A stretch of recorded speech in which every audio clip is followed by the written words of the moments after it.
evening's meeting. Starting with the agenda on public business, the evacuation procedure as is written is the one exit out of the door, make your way down to opposite the Yorkshire, to outside of the Yorkshire Land Bank. So apologies for the meeting. Please, I have Councillors Duffer and Councillor Doughty. Are there any further apologies? Councillor Andy Sargent sent his apologies. Right. We have the minutes of the previous meeting on page 5. Are there any points that anyone,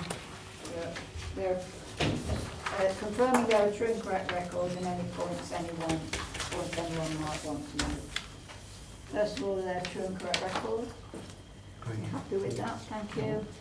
And no points arising from the minutes. Thank you. Declarations of interest. Within the documentation you do have lists of the members' declarations of interest, and the words are all there for you to see. Public consultation.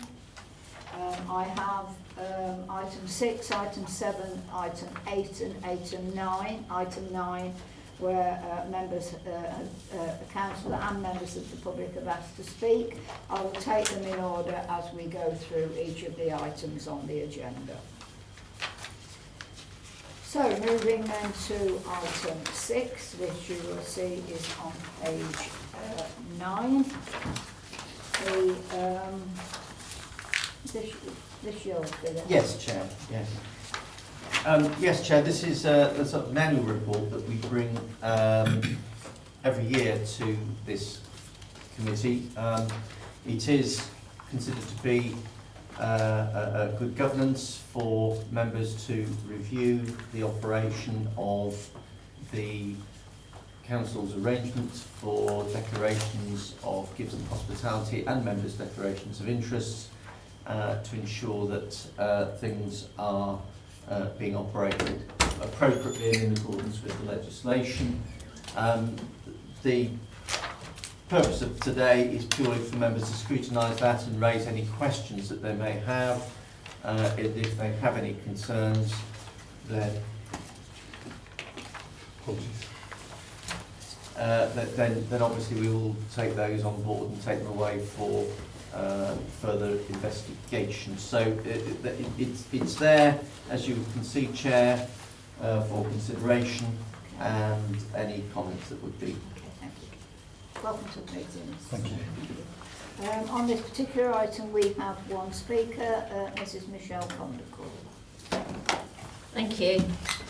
I didn't want to really say an awful lot, but I just wondered, when I was looking through, I only just sort of randomly clicked on a few to just see, because I haven't really looked at that before. But not everyone's declarations of interest were obtainable. Some came up, well, one came up on the website, clicked on it, and it's unobtainable. But generally, I was just concerned that councillors aren't being asked every year to actually update their interests and things, because it's very easy for things to sort of happen, things that you don't even actually think about as being relevant, and therefore I don't think everyone's is up to date. And I know at least one councillor whose address is not where they're currently living, even though they've signed it. Do you want to answer that? Well, basically, I mean, it is entirely up to members to make themselves aware of the review of the Register of Members' Interest. So I will ask Mr Richardson if we could send a little reminder out to members to ensure that they keep their Register of Interest up to date. Can we do that, Philip, please? Yes, Chair. Yeah. Can I just ask, as a member of the public, if I'm like, I've been aware of this issue, one particular councillor, and I've no idea, there's nothing on the website and things to know who you should contact, you know, who's responsible for actually maintaining this? I mean, I didn't know whether it was Democratic Services. I had no idea who to contact. It needs to be a bit clearer on the website. As this is public speaking, Chair, I can't really answer questions, but I can deal with it once we need to. But you're the one that I should be coming We to. will have a look at it. Is there any member wants to have any question they would like to ask of Mrs. Condicle? No? Anyone have any points they wish to make? Yeah, please, Chair. Appendix A, there's 33 names on there. Shouldn't there be 34? It looks like there's 33. Maybe I've miscounted. And while we're puzzling over that, the other... can I just confirm for the records, it is just page 12 that is the entire list of all gifts recorded? Because it just seems to be officers, there's no councillors or anything on that. If we could just verify for the Yes, records. that is it. Yes. Thank you. Well, all right, you can count councillor Jones. There are only 33. But having said that, just having a quick look at it, I couldn't tell you for now exactly which one is missing. First one on the list. That's the one. Oh, right, thank you. Okay, anyone else wants to make any points on this particular report? Okay. And so, Chair, if I can deal with the points that were raised by Mrs. Kandaka. Clearly, the legislation changed in 2011 and the obligation to maintain an up-to-date register actually went by the board. So that was a requirement in the Local Government Act 2000, and the Localism Act 2011 didn't place the same emphasis upon keeping a register up to date. What it does say, however, is that if a member becomes aware of a conflict of interest or a disclosable pecuniary interest, to use the terminology of the legislation, then they are required to declare it at that point and to then inform within 28 days the monitoring officer and update their register accordingly. So that's how the law now works. So the fact that a member's registration of interest is not exactly up to date may not be an issue unless and until something comes before a committee which requires a decision.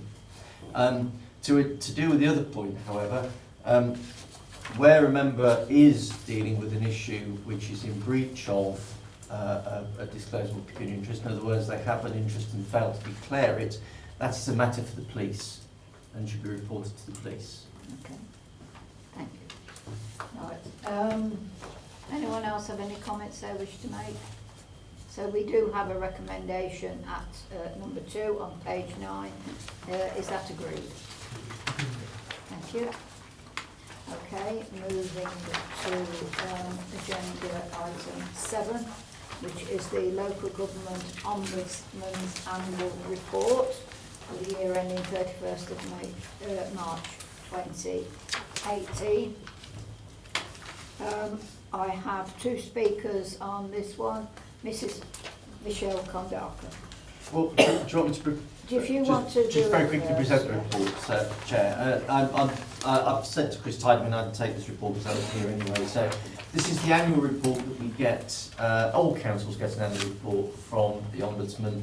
It sets out, in effect, 2 things. One, how the sector is performing generally, and secondly, how the council performs specifically against the benchmark.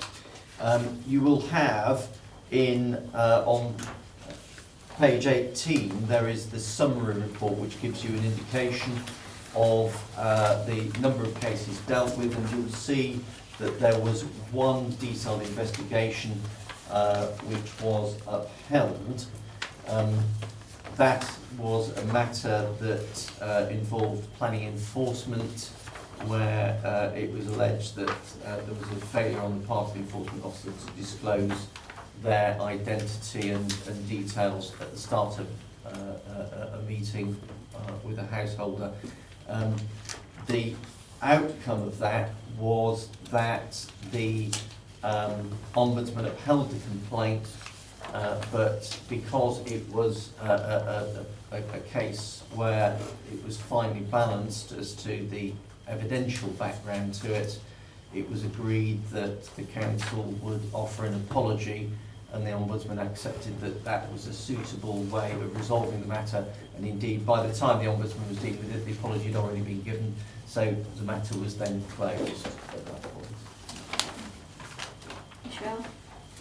Right. Just a sort of little comment really, rather than, you know, any great diatribe. I was just sort of surprised how many are actually referred back for local resolution, because my understanding was that in order to go through to the Ombudsman, you had to have gone through all the layers of complaint and appeal and what have you with the council, and that implied that the person and the council haven't been able to come to any conclusion for the person to then want to take it to the Ombudsman. So I'm just, you know, interested that they're just being sent, a lot of them are sent back for local resolution, and how that actually works, because local resolution didn't work in the first instance. So, yeah, that was really what I wanted to understand. Well, I'll deal with that once we get to the Okay, item. can I, okay, thank you, Michelle. Councillor Condell. Thank you. The local government ombudsman is a very difficult thing to use.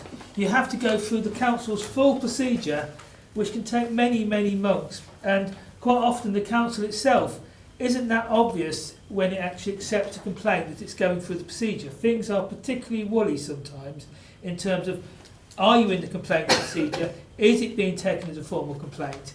And so it's understandable that a lot of people think they've exhausted the process and go to the Ombudsman and then get batted back to the council. So the first thing I'd say is this is actually not a good sign that a lot of things are going to the Ombudsman and getting batted back to the council. Secondly, there's no idea in this report of the 15 or 16 things that go back to the council. What was the outcome of them? Was it established that the council had done something wrong and an apology would be made? Because obviously, if the Ombudsman is going to tell the council to make an apology, and you go for the procedure and then you go to the Ombudsman, if the Ombudsman says you haven't finished the procedure and then the council issues an apology, effectively the council has fessed up to doing something wrong, but it doesn't get recorded. There's an awful lot of complaints going through this system which seem to be batted back, and I'd like to know, of those 15 or 16, depending on how you read it, how many was found against the council.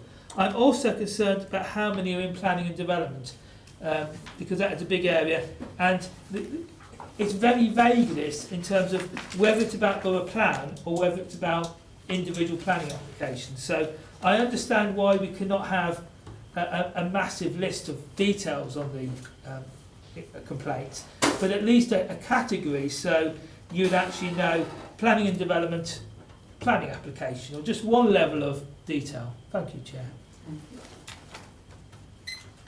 Do you want to answer that? Or do Yeah, you want to go well, to debate further? I can Does answer any those member questions. have any question they want to ask of Councillor Condell based on his comments? No? Okay, thank you. Any member wish to comment? Please, Chair, thank you. A couple of things. I don't want this to be just a box-ticking exercise. I'm sure none of us do. So to learn something from this, we need to have some context. And Director Richardson did say, yes, the Ombudsman does give you this is what the benchmark is. But I'm struggling to see that leap out at me here. I'm not sure how we put ours in context, where the data is for that, for our returns. The other thing is, yes, there are an awful lot of them that are referred back for local resolution. And to disagree slightly with the speaker, I think we would like to know a bit more information, even just a paragraph on each one. There's not that many, and in a whole year, if that's the sum of all the people that felt that they had reached the end of the process with the council and were at an impasse and still weren't getting satisfactory resolution, then I don't think having a page and a half of A4 or 2 pages of A4, just giving a paragraph for each one explaining exactly what that was, is too much to ask. I think that would be exactly the kind of thing that this committee would want to look at and draw some conclusions and trends just to see if there are any systemic issues with the council as far as public perception is concerned. Anyone else have any comments before I ask Mr Richardson's comments? No? Okay. Sorry, Uh, Chairman. Yes. Oh, sorry. Just want to pick up on, thank you, Chair, sorry. Just want to pick up on one thing that Councillor Troman's here mentioned. But unless you've been here for several years and seen a number of these, there's a certain context that's not included because we don't know whether the trends here are up or down year on year. We've got some isolated data which tells us we had 16 referrals, 5 of which were planning and so on and so forth. But we have no indication here as to whether there's a trend that's going up or down based on previous years. And I think it would be interesting for us to be able to have that information, please. Anyone else wish to comment? Okay. I'm sure Phil wants to answer. In terms of trend analysis, Chair, there is actually, as you'll see on page 18, there is, and you'll have to look at this yourself, but there is the hypertext link to the website for the Ombudsman, where they do actually produce all of the data. So, and it's all there, so you can actually filter it and look at it and compare it, etc. So all of that information is there, which is, I presume, why they provide that, so that you can do that. Dealing with Mrs. Kandaka's point, Chair, the position is, what tends to happen with complaints are that we go through our complaints procedure, and obviously, as you've said, the Ombudsman won't take a complaint until our complaints procedure has been exhausted, which means it's got to have got through the level 2 review process. That doesn't mean necessarily, however, that there isn't any substance to the complaint. It just means that the complaint has been analysed and assessed and then reviewed, and the view of officers who've done that is that there is nothing's gone wrong.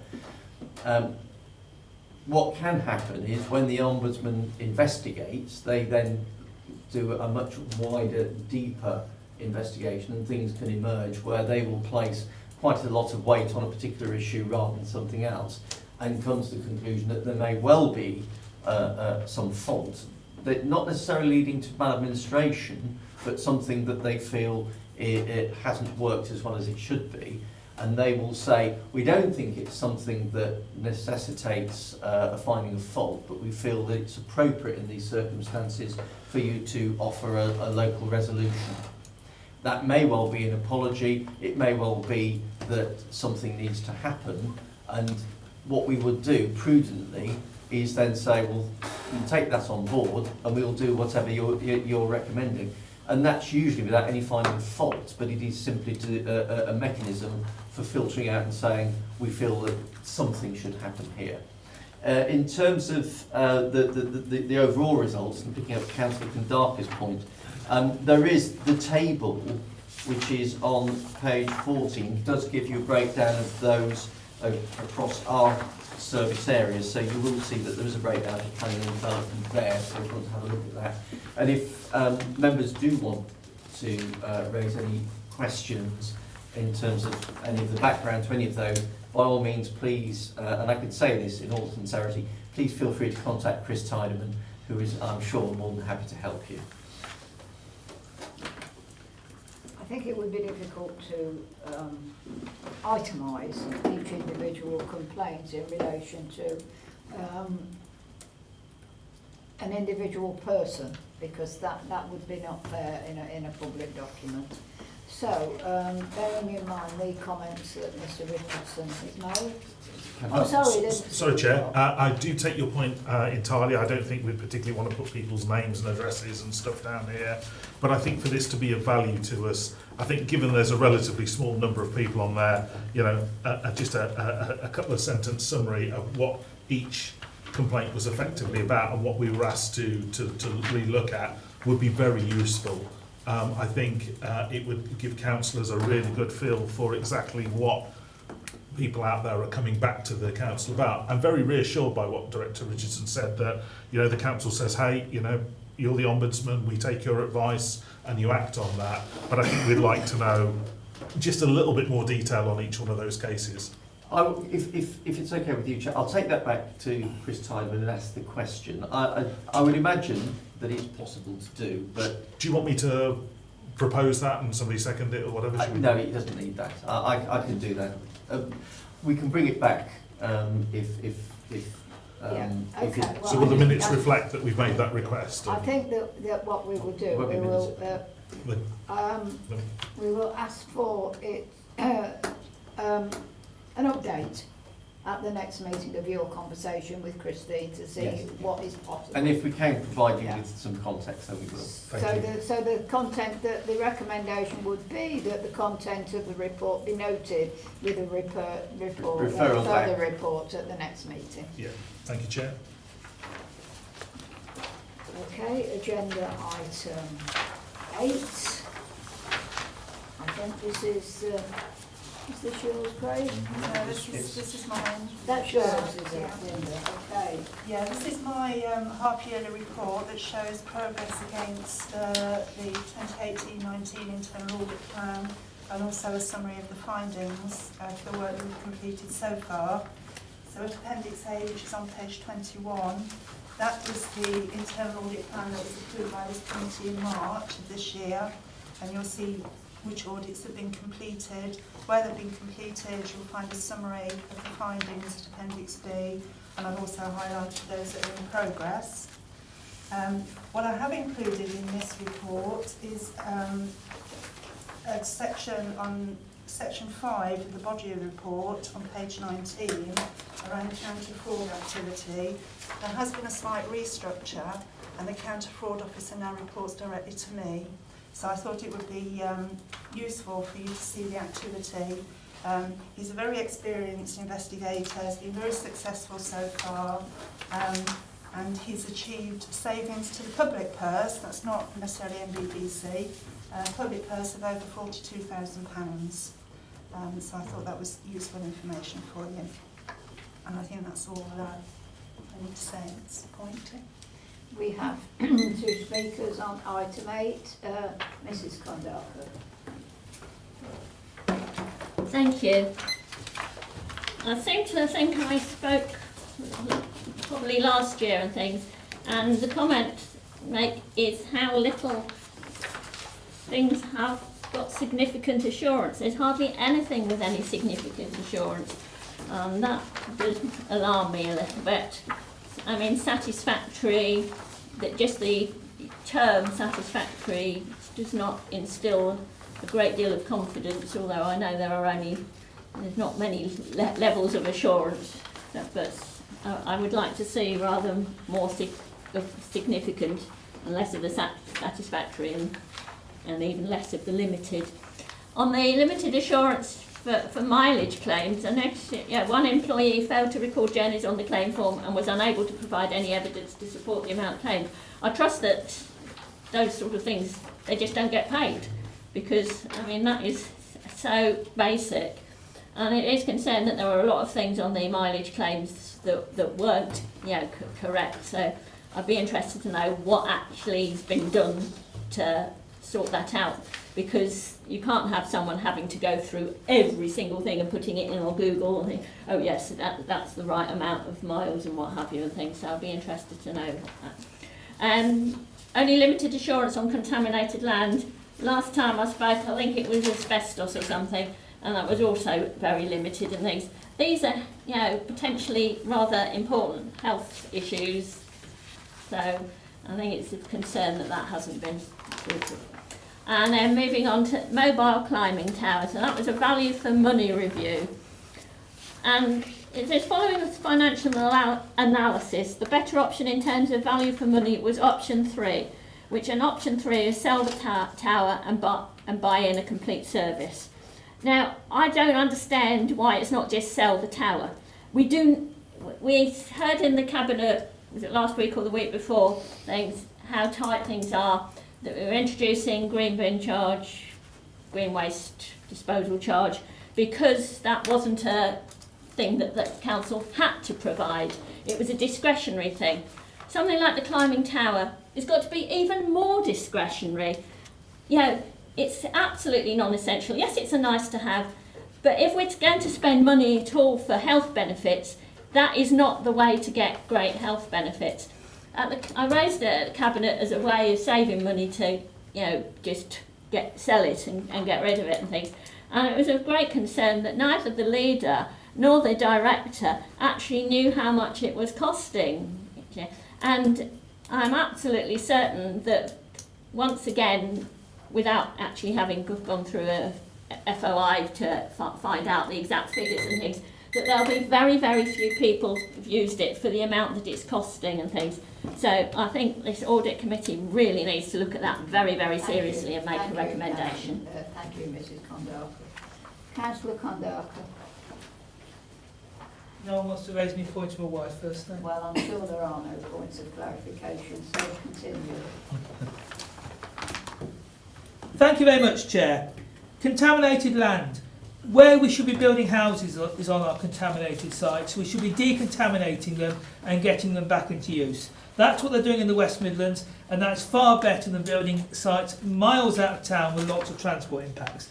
Absolutely appalling. We've got nowhere with contaminated land, and I think that should come to a committee to actually see what's going wrong with it. Either the internal scrutiny, I guess, but it needs to be a recommendation from the audit committee that we look at contaminated land. Big issue. Waste management. We have massive staffing issues.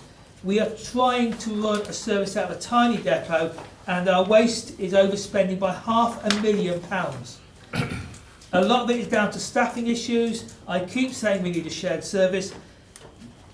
This review doesn't say limited or satisfactory, but the whole issue of waste is killing this council. The amount that's going into it and the amount of agency staff we're piling in to try and keep the service going.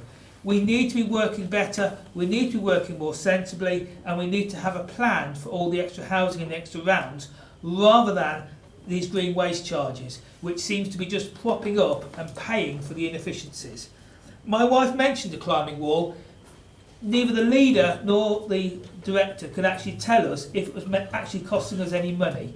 In the budget book, it cost us £76,000, and we're told they'd save £32,000 by going for this option 2 and franchising out. There is no data in here about the climbing wall, and when I emailed the director to ask how much is it costing, I haven't had an answer. We need to have figures, and we need to go through this climbing wall and kill it once and for all. And for the director and the cabinet members not to know how much the climbing wall is costing, it's unbelievable. They're supposed to be managing it, and we need, and I hope this committee will make a recommendation, that we release the internal audit report on the climbing wall and put it to bed once and for all. Thank you, Chair. Is anything, any points of clarification that Councillor Condor's comment? No, obviously not. Thank you. Do you want to? There's just a couple of things. The issue around this no significant assurance on the audits that we've done. We do carry out follow-up reviews. We do issue revised assurance. And from the follow-up reviews that we have done, certainly over the last 2 or 3 years, managers have reacted to the issues that we've raised, and we have been able to improve the assurance levels. So although we're not issuing a lot of significant first time around, it is reassuring that improvements are being made. And in relation to mileage, we are taking a report to management team, and we're drafting that at the moment, so that will go to management team next week to take action on mileage claims. And around contaminated land, the reason that we gave limited assurance was really because the strategy was out of date. It was drafted 8 years ago, and a lot of the issues can be addressed. They can link items within the strategy to the council's key aims and priorities and develop an action plan. So a lot of the issues can be addressed by updating that strategy. Yes, please, if I may. And can I just mention on the climbing tower, Chair, that the value for money study on the climbing tower was undertaken at my request, specifically to assess the options in terms of whether or not the option that we had adopted was the better option. The outcome from the audit, the management response, is that we will look at option 3 when the contract that is in place expires. So there is a contract in place. We will review the options in the light of the audit report when that contract comes to an end. So we will pick that up. And I will be responding to Councillor Kandaka. The budget figure is £73,000. What I have been asking for is a clear indication of what the current year's spend is, because it's considerably less because of the new contract. So I have those figures now, providing that to Councillor Kandaka in due course. Right. Sorry, Chair, can I just get Director Richardson to clarify? New contract, it's relatively new, but it's a fair way through, isn't it? Because it was for a year originally? No, it's a 2-year, it's an initial 2-year term, the contract. Right, so when's the 2 years up? In about, well, it's over a year to go. It's got just over a year to go, okay. So, any member want to speak? Yeah, thank you, Chair. On page 19 about the new counter fraud officer, I did read it, and obviously he's done quite a lot of good work for the council since June. So I'd like to make a recommendation to the committee that we have a vote of thanks for that officer. So I'd like to propose that. I'll second that. Okay, second, okay.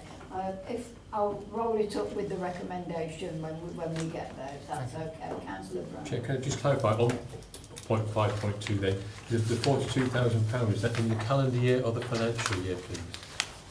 Financial year. Thank you. Chair, yeah, so looking at the report and the Appendix B specifically, A and B, I'm trying to marry the two up. The flexi time one, which would be really interesting, that seems to be missing. I don't know what the outcome of that audit was, whether it was limited or satisfactory or... Apologies for that. It would be if you can email Yes, after yes, apologies. members. I'd really like to see a copy of that report as well. That would be very handy. The other one is Affordable Housing Development Programme. Again, I assume the scope was very limited, given, as you've said in here on page 23, in the little paragraph about it, that it's I guess a lot of these issues will come out of the borough plan being adopted, but we still are giving thousands of houses planning permission, and a quarter of those are supposed to be affordable of one kind of another or another. So I would very much like a copy, and I'm sure other members would be interested too, of that report into the affordable housing, please. I'm sure that isn't a problem. Linda, Yeah. you're okay with that? Yeah. Right, thank you. Right, is there any further comments? So, moving back to the recommendation, the actual recommendation states that progress against the audit plan at Appendix A, the key findings in Appendix B, and the work of the County Fraud Officer be noted. And I believe you wanted to include and thanks be given to the officers involved with the work that has been done. Absolutely. You're happy Yeah, with that? particularly the counter fraud officer. Okay. Yeah. Thank you. We've noted that, Wendy. Yes, of course. Okay, thank you. If we could then move to agenda item 9. I think we're over to you, Graham, now. Okay, thank you, Chair. I don't know if Javid had an opportunity to introduce himself at the beginning. I'm trying to say by Javid Akhtar, I know our signs are over there, but we're over here. Javid was the audit manager that stood in for Scarlett at, when she left, when she wasn't able to take over the audit last year. You didn't meet him at the July audit committee. And we weren't sure whether Javid has decided to stay with the firm because of the point he might be leaving.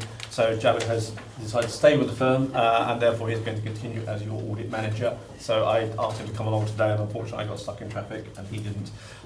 So he was here slightly before me, so I can't do introductions. But Javid is the audit manager for the audit for this year, and we'll take you through, have detailed conversations with Craig and his team around the audit. So just introducing Javid.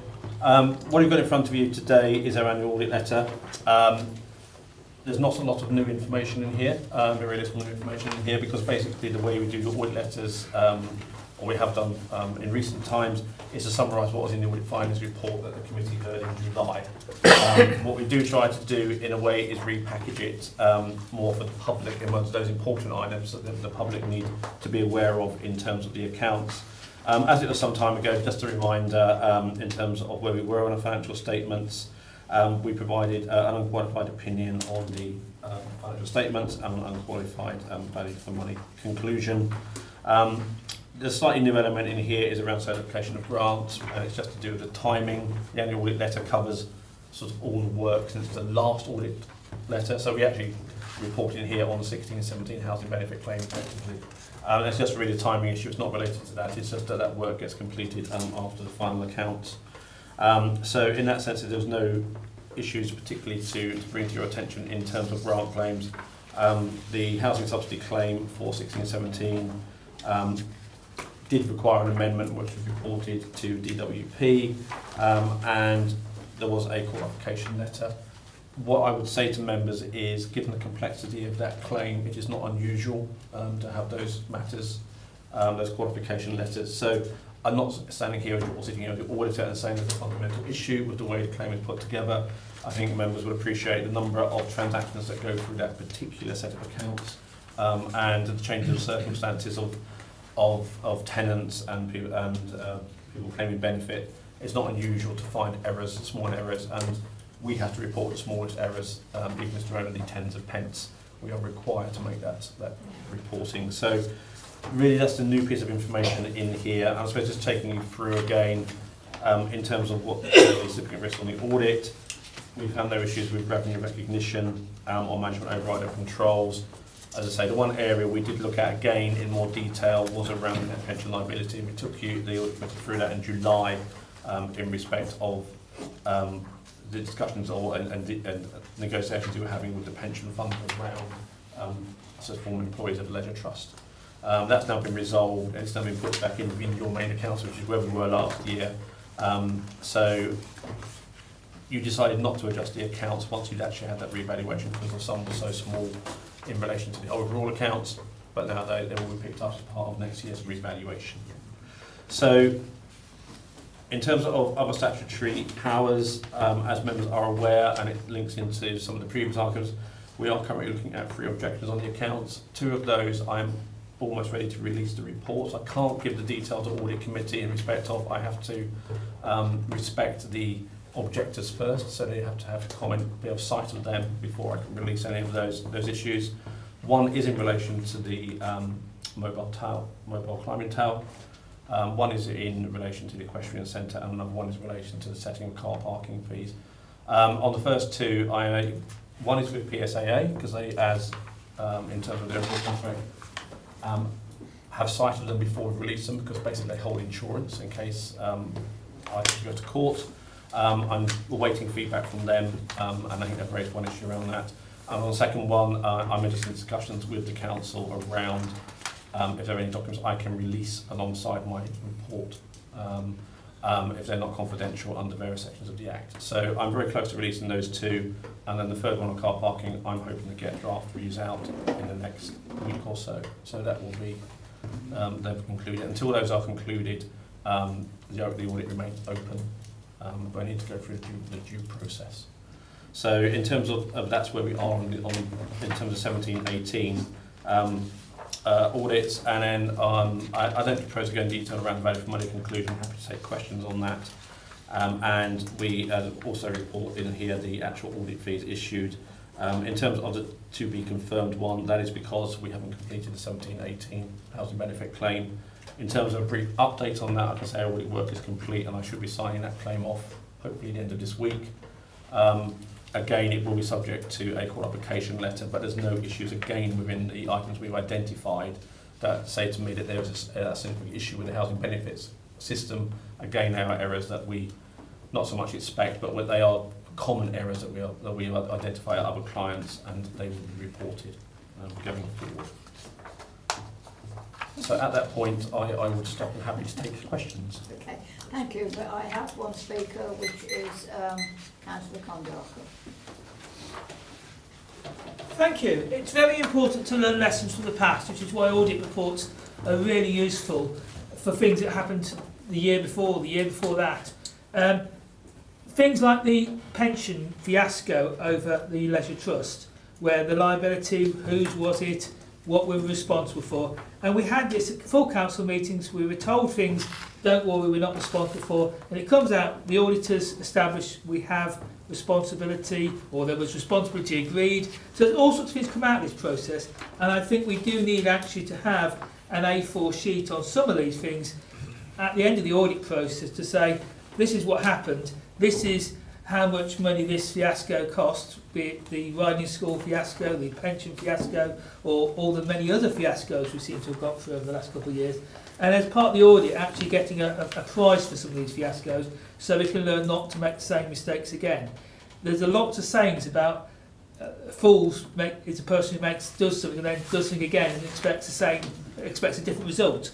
And this is why learning lessons is really important. Not so much blaming people, but actually saying, we went and we were foolhardy enough to think this pension wasn't an issue, and actually they came back and bit us. Clearly we're doing some major cuts and things in the future, and we'll have more issues along these. And we mentioned the parking there as certainly the auditors looking at, value for money. And we're doing exactly the same thing with green bins. So I think actually having a thing that says we set the parking charges with no consideration for the loss of income. As you put things up, obviously less people take a service. This is what happened with the parking. We hiked the parking charges, and actually we found we didn't actually gain the 200,000 because £200,000 less income happened. And we're making the same mistake with green waste. If we charge too much, what will happen is less people will take it. I think we need to stick to the auditor's report. My point is, Chair, in terms of the report, it should actually make some clear comments about what happened so we can learn lessons. Thank you, Chair. Thank you. Right, any member have any comment that they might wish to make? I'll bring you back in a minute, Grant. Okay. Any member have any comment they wish to make? No? Okay, Grant, do you want to? Yes, Chair. In response to the Speaker, I would agree that actually part of the role of audit is to identify where improvement can be made, and we will be looking to make such recommendations as appropriate following the investigations. And as I say, I can't share the total findings at this point in time because they need to be shared with the objectors first. But if there are improvements to be made, we will make those recommendations. In terms of putting information into the public domain, I have to consider the rule, the law as it stands, and I will take that into account about whether or not, in the public interest, certain information can be put into the public domain. Clearly, there is already a requirement for the council to publish expenditure over £500, and you can obtain it through the website already. So there is an element around that. Picking up, I think, in terms of some specific queries around whether we should put it in here. This is the audit letter. It summarises their work in the year. If we make those recommendations during the year, then they will be reflected in the annual audit letter, and they will be picked up as part of our ongoing work. So I take on board the overall message in terms of that. I think overall that in terms of disclosure, in terms of the account, in terms of the money, they are your accounts and they are your responsibility. In terms of, I suppose, the pension liability, and I think I can make a general comment rather than a specific comment, is we are talking to all of our clients around if you're entering into, and we would consider them as complex, innovative transactions, or especially as we are seeing local government, and I'm sure members appreciate this, with the pressures of reducing income from, say, central government grants and elements like that. You might be looking for more commercialisation, you might be looking for opportunities. We are having conversations with all of our clients around if you're doing those sort of elements, and if you are someone that might involve outsourcing, it might involve putting your staff with other organisations, you need to be fully aware of the risks of that. What we are tending to see in the sector is if you are looking to outsource certain or contract out certain items, and leisure is a classic one, is that the people who might want to take the work on want certainty in their pension costs. So there is a discussion going on around who picks up that pension liability. The item that I would say as your auditor is being quite clear of the risks that you're entering into as you're going into it. It's not saying you shouldn't do it, but it is being fully aware of those risks. So those are general conversations we're having. That area is a complex set of accounting as well. So we would expect you as a council, when you're making those decisions in the future, yes, to get appropriate advice if you can't deal with it in-house. and be fully aware of what the risks and rewards are of that, and factor those in. So that's in order to say informed decision making, I suppose, as far as the value for money can go. So that's a general comment I've made. Okay, I want to thank Grant and Javed for coming along this afternoon. I know that we see them regularly when, at these committee meetings. I'm sure we'll be seeing even more of you, Javed. And could I ask that the committee note the external auditor's report? Chair, just before we do that, just to be clear, you're going to come back when you completed these, and we understand why you couldn't certify, because you had those three responses. But you're saying part of it is that audits are there to point out where lessons should be learned, and conclusions are going to be drawn. I appreciate you said some of that can't go in the public domain, but clearly the audit and standards committee here will get to see those comments that you make eventually. Yes, actually, I'll be honest, it's a grey area from the legal side, I'll be honest about that. What I would bring here is if there's any recommendations for improvement, I think that can go in public domain. I think if I make recommendations to the council, I'm happy to put those in the public domain. The actual objections themselves, I think what we've done in the past is they are normally held in, if need be, in the private session of the Audit and Standards Committee, because they are common in that sense. And I don't think. But it is a grey area about whether I can release them or not. It's not so much that I'm asking about. Frankly, the minutiae of what the objections were, I'm not really that bothered about. No. What I'm more interested is if there were things to learn, and you've got recommendations that we will get to see. Yes, those. and I would imagine on the first two, if they're complete within, hopefully, them timescales I have said, that when the next audit committee comes, as part of our update report, I will just include a page on that that's got recommendations for improvement. Thank you. Thank you, Chair. So again, thanking Grant and Javed again, we happy to note the report. Okay, thank you. Thank you both for your attendance. You're most welcome to stay for the rest of the meeting. I need to stay for the next week, so that's the... I think you may prefer to get back out into the traffic. No, it's fine, it's fine. That's one noise, Okay, moving then.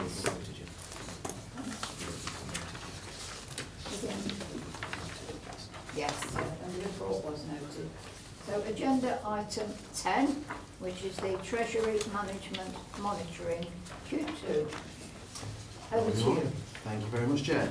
This is the second report for this financial year to this committee. As usual, try to adopt the same format, so at least you're not being bombarded with different information each time. The only points I will bring out is on the economic summary. Obviously, the Monetary Policy Committee changed the interest rates, so they voted unanimously to increase it to 0.75, so that has fed through to the investment markets, which does feed through to our summary portfolio on 5.4 on page 39. So you'll see from there that our current investments, and we have got £48 million invested, is attracting 1% on average return, compared to 0.74 at the end of last financial year. Now, £48 million does seem quite high, but it's not in the context of things. This time of the year, we would expect investment balances to be high due to the cash flow. We get a lot of money in at the start of the year and spend it as the year progresses. So it won't be maintained at that level. It will drop off as the financial year continues. It's good to know that we are achieving some decent returns now, or better than we had done previously, and we are continually looking to see where we can actually place our investment by maintaining a decent spread of the portfolio, but taking advantage of 6-month or 1-year deposits where the rates are attractive, but maintaining cash flow. Moving on to page 41, there is a point I will bring to your attention anyway, and it's right at the bottom of paragraph 5.16. We're still awaiting the final details, but the government did announce that they would be removing the debt cap on the HRA, which will leave councils theoretically free to borrow as much as they see fit, as long as it is affordable for their HRA business plans. So as part of the HRA modelling that we'll be doing as part of the budget setting process, we will be looking at our debt portfolio and what opportunities this council will have. But I thought it's worth bringing to your attention that the debt cap has been lifted now. Over the page on 5.17, that's our average performance for the year. Investments of 43 million on average has achieved 0.85. And what's pleasing is that I benchmark against a 6-month LIBID. What LIBID is, it's the London Interbank rate. So between the banks themselves, if they were investing 6 months, they would get 0.71. We are achieving in excess of that. So that is good news. There's been very little activity on the debt, so there's nothing to report on that one. And the property fund, which goes into some detail over the page on page 43, it's still achieving excessive, really good returns. Even though they dip slightly, there is still no concern. The yield is still 4%. We're still achieving capital growth, although that did only marginal capital growth in the quarter to the end of September. But we've got £2 million invested in there, which is a very long-term investment, so that does help with our returns. The other good point to note is a few pages on page 47, and that's the revenue position at the top of that particular page.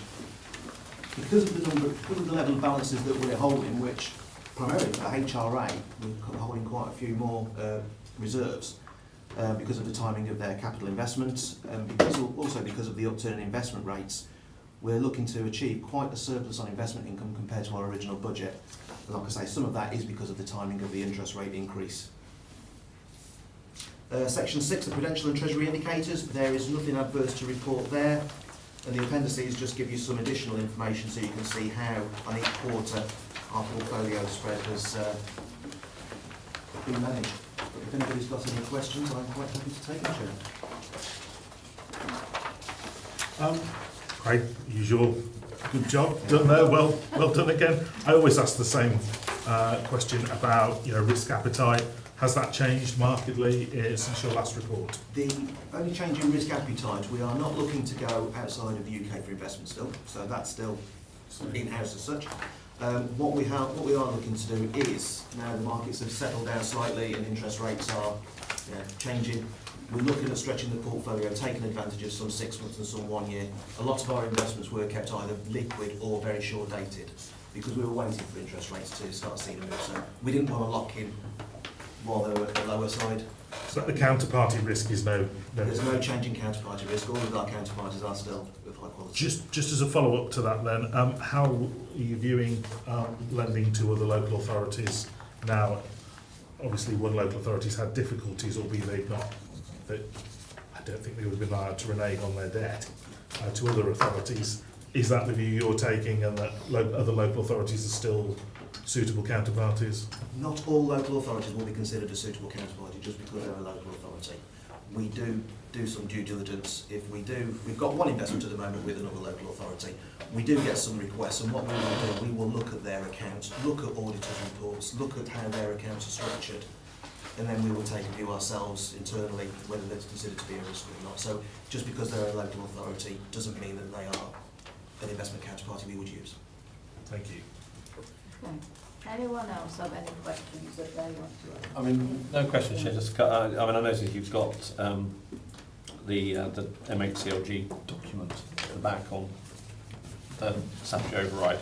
I mean, the reason that's in there is because of your property fund.